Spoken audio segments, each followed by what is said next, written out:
Say what? I'm ready. Ready? I'm ready, Freddy. Doing that. Yes, you know, you can leave that for afterwards. I would like single shots and then you're good.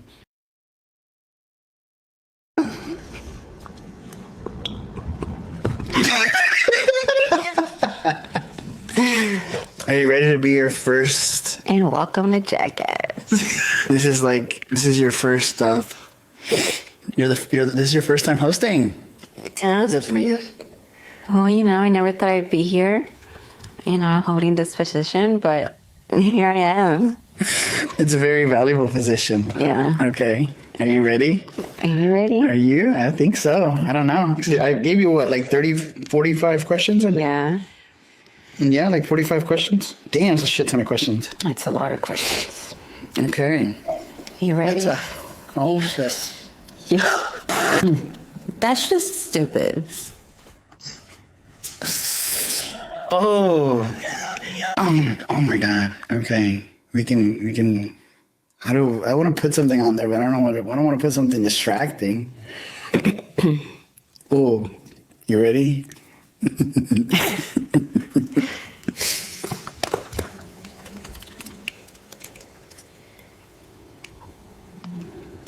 There you go. Okay. Oh no. Sponsored by Chick-fil-A. and Febreze. You in the hot seat. All right, we're good. All right, now we're ready. I'm ready. Okay. All right, let's see which questions you picked. No. Oh, out of 177. Okay. 2,000. It scared the fuck out of me. Was that part of it? No, it felt like somebody touched my ear. Oh my Okay. god. Okay, we'll start off nice and slow. Okay, like just a tip. Yeah, just barely the tip. Okay. Yeah. Okay. Don't push it all the way in yet. Okay. No. Okay. It's too early. Okay. How do you make people feel seen without trying too hard? How do I make people feel seen without trying so hard?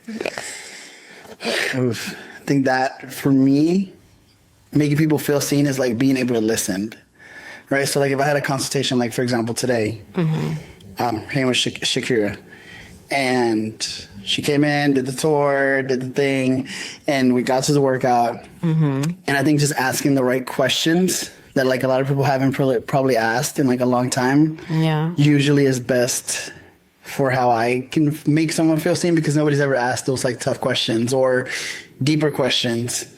And then somehow we end up talking about a fiance breaking up with them, or their husband cheating, or childhood trauma, or their kids being a lot. And then them not feeling like they have their own identity. Yeah. And then they go into like being able to spill out more things, and the average person like gets to hear from them. And what do those questions look like or sound like? I think one of my favorite questions to ask is like for my moms. It's like if I know they're a mom, I'm like, hey, who are you? If you can describe yourself without labeling yourself as a mom, what would you describe yourself as? Yeah.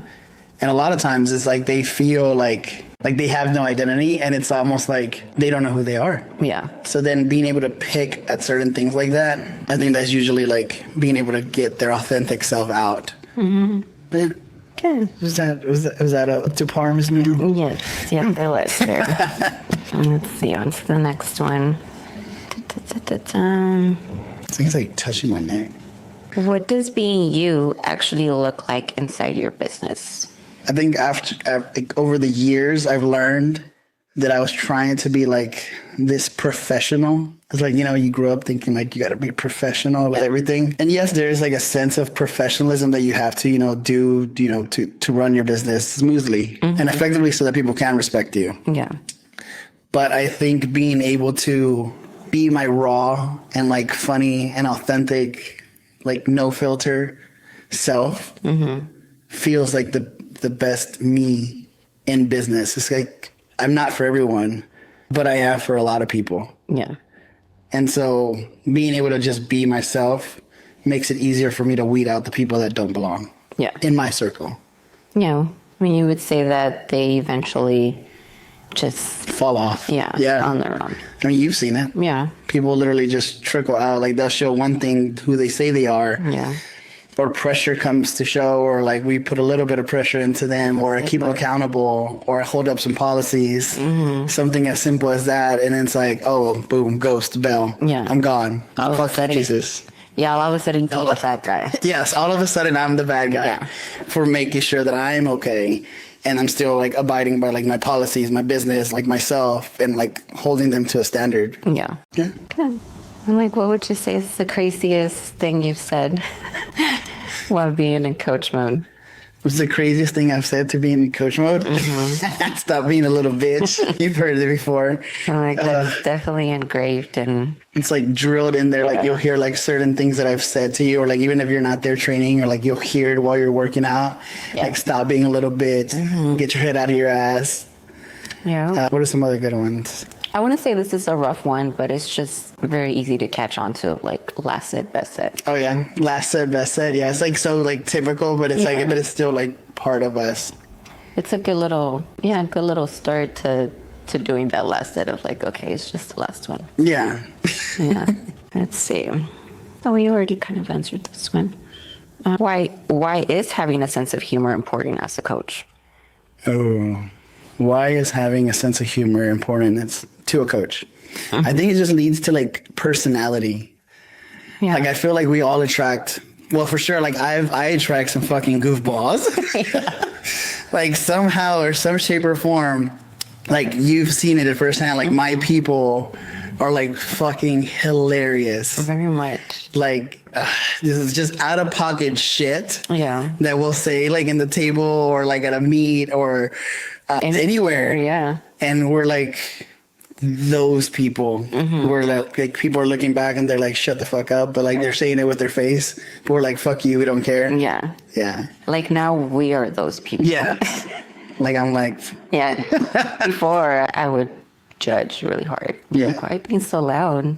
Oh, we're in public. yeah. And now it's like, I don't care. I want my people. Yeah. And so I think like rolling back into like I think like being funny naturally, Yeah.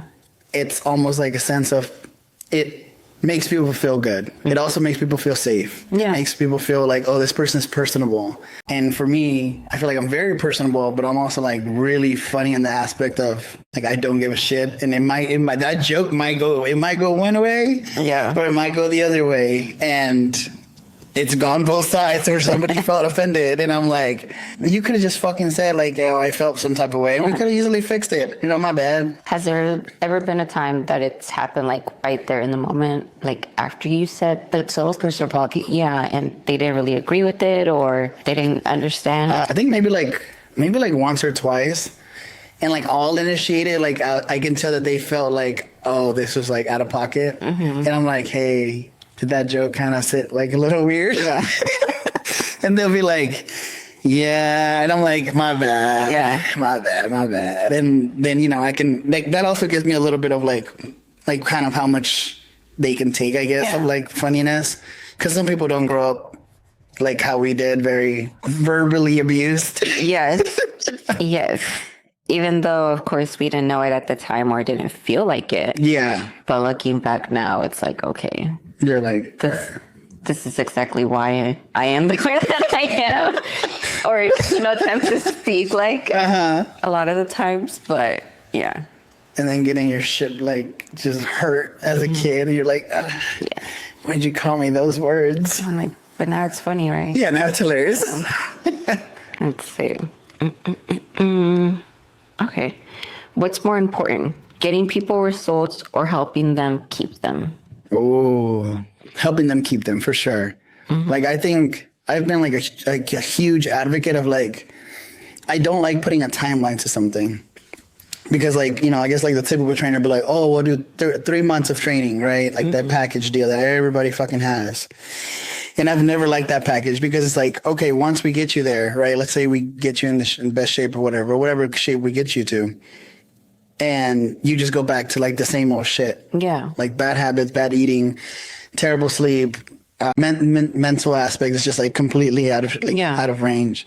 So I think it's like, I think keeping the transformations is like the best thing possible. And I've seen it, like we've seen it with a lot of athletes. Like they'll train with me for like 6 months to a year, and now there's a whole completely different fucking person. Yeah. I mean, look at Alyssa. Whenever she started, she was a whole different fucking person, physically and mentally. Very much. And like to this day, like her result, and she still continues. Yeah, and she still continues to like progress in some shape or form every single like quarter or something. And so it's like now it's like that's how I know that as a coach. It's like, oh, we've kept these results and now you're providing that to somebody else. And we've done that like over the years of like teaching somebody from scratch, making them into this person or this coach, or just being like just knowing a bunch of shit from training and nutrition and like their mental aspect, and then being able to pass that along to somebody else. Yeah. So I think it just makes bigger impact than just the aesthetics. And I feel like anybody can really get into really good shape in like 12, 13 weeks if they really tried. Yeah. Now, afterwards, like, how do we maintain those? So then how would you maintain those? Let's say after they've made like their first... Like big progression. I think the basics. I think people want to forget that like the basics are everything. Like what we put in our mouth, what we're drinking, what we're consuming on social media or in person, or like who's around us. And I feel like that plays a full role on like still being able to maintain this new identity that you've created. Yeah. And so I think it just plays everything. So from like what you consume, what you eat, what you put into your body, who you're around, and how much you're continuing education on like yourself. Yeah. Like, cause you're a forever student. Yeah. Yeah. Cause like not only are you, are you learning, you know, from your coach or whoever it is that is guiding you, you're still learning from yourself. Yeah. And you change every single season. Yeah. You're not the same person we met like 6 months ago. You weren't the same person I met a year ago or 3. And it's just like been different phases of different people. Yeah. And making sure that ego is out the door. Yeah. I feel like that's the biggest one. Yeah. That ego death is crazy. Yeah. I mean, it has a hold on us without us even knowing that. We're doing that. Yeah. I feel like you've talked about this a lot lately, but how do you hold people accountable without... Fuck those bitches. Fuck everybody. I hold your mama, fuck your sister, fuck your brother, fuck your cousin, fuck everybody. Literally, oh my God. You just have to let that out, huh? Yeah, fuck them all. But no, like the question is how do I hold somebody accountable without being an asshole? How do I hold somebody accountable without being an asshole? I think, and this is something that Mark told me, and I like forever embedded to like any other coach that I meet, is baby Jesus training responding, or is Jesus Martinez responding? And they're two completely fucking people. Yeah. Jesus wants to punch somebody in the fucking face whenever I hold somebody accountable, and then they can't commit or fulfill their own things that they committed to as an adult. Yeah. Baby Jesus training has SOPs and a system and contracts, and I don't lose my shit verbally through text or even in person when I'm holding somebody accountable. Either it being training or leadership or whatever the case is. It's like I'm gonna respect them and talk to them with respect. Yeah. And get my point across and hold my standard. But back at home, I'm losing my shit. Yeah. I get to hear all of it. Who gets to hear the bullshit? But no, I think that's the best. I think that's the best way. It's like always being able to like respond as a business.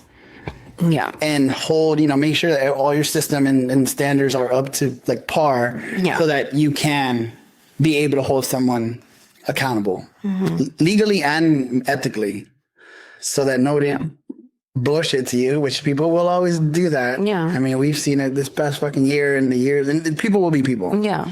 But I think that's the best way. Just learning that like you wear two different hats, and one's business and one's personal. They both do intertwine each other, but one has to be the more like professional side. Yeah, you have to be reasonable with what you're saying and how you're handling things. Absolutely. But fuck them. My leg, it's out of sleep. My leg. Well, let me see how it's doing over there. Okay. Oh, my leg. I'm sitting on it. Sitting on that dick. Now we're good. Yeah. That's great. So, 17 minutes. So we're thinking like 25 or 30 up there. Not bad. Sala.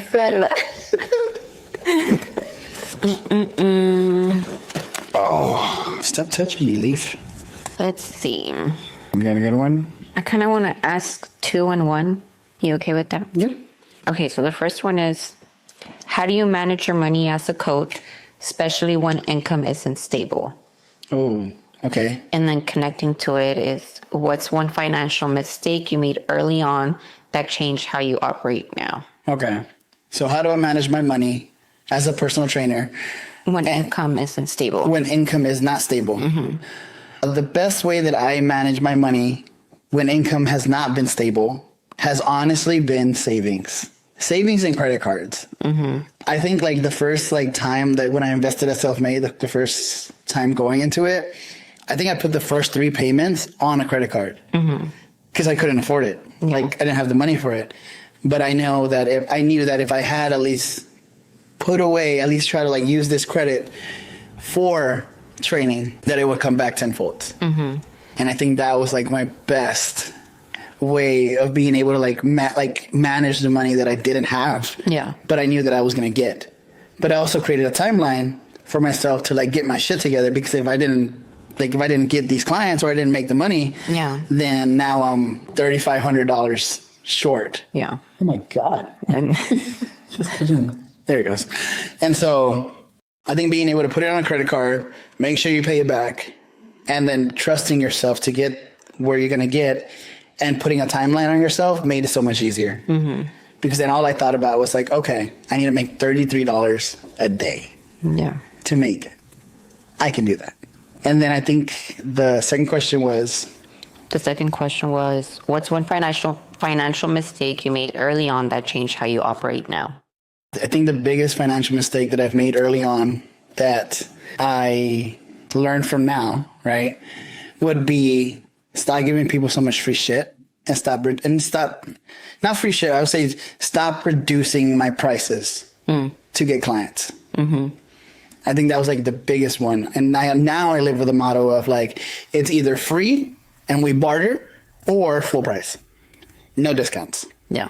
Then there's no separation in like what we're doing. Because if I'm doing it for free and we're bartering for something, it's clear in picture. That's what we're doing. Yeah. That's what I'm getting. That's what you're getting. Full price, pretty self-explanatory. You get the full me.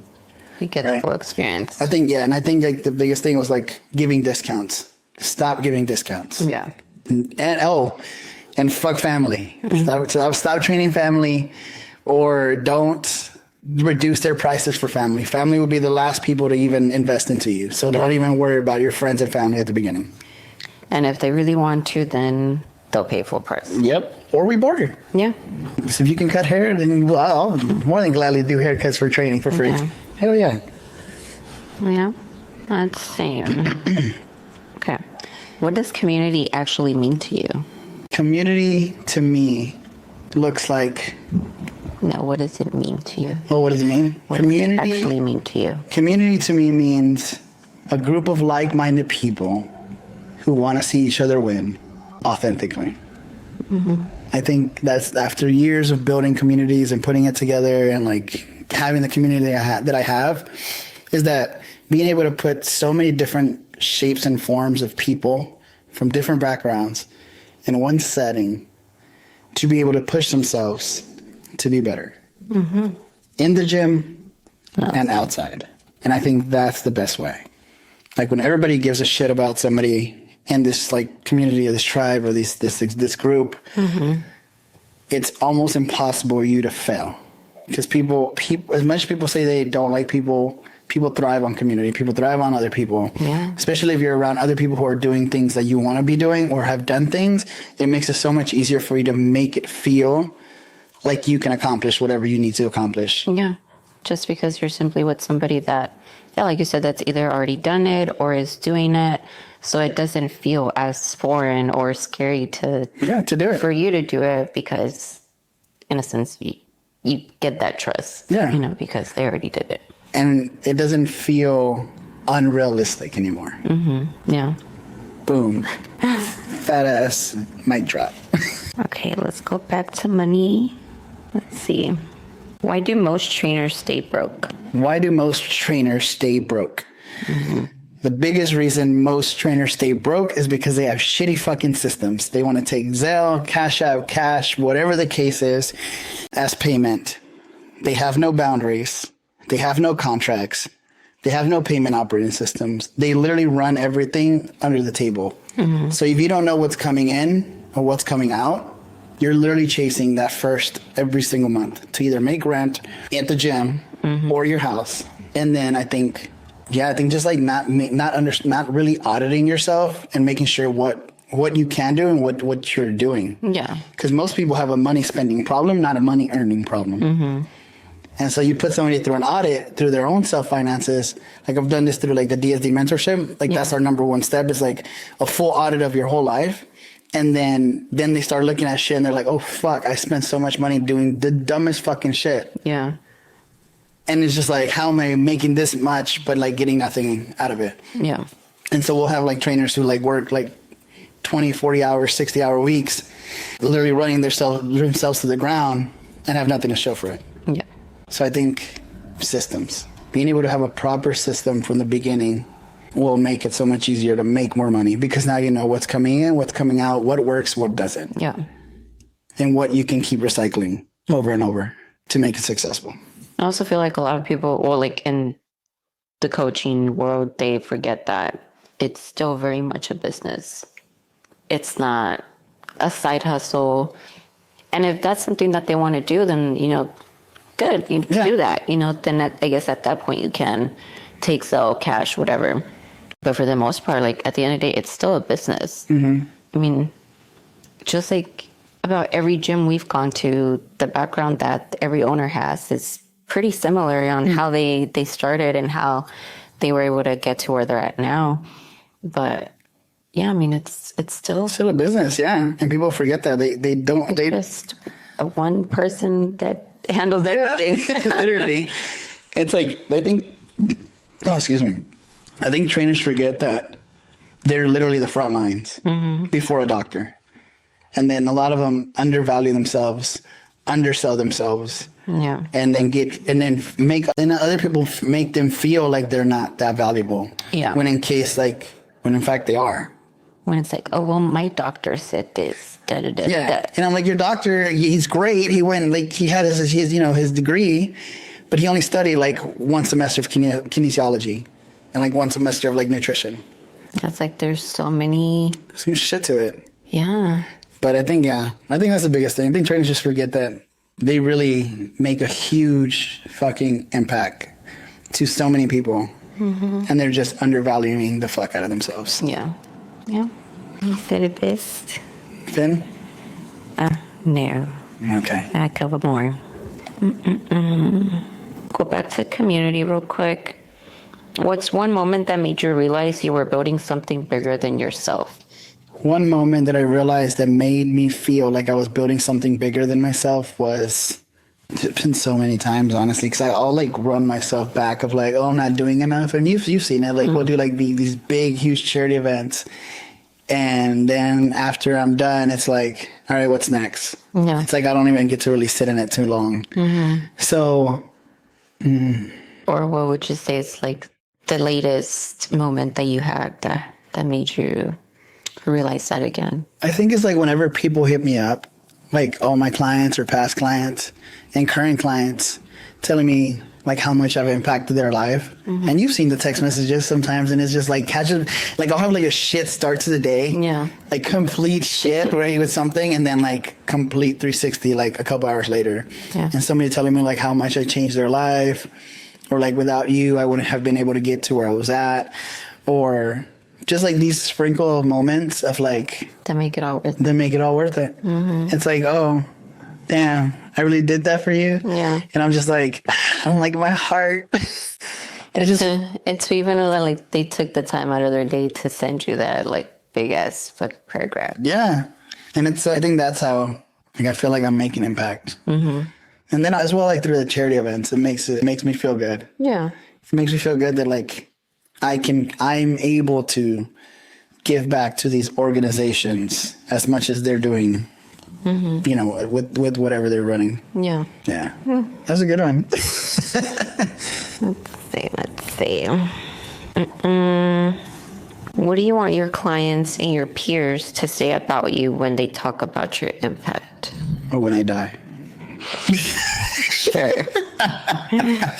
Okay, what do I want my clients and my peers to say about me When they talk about when your you talk about my impact?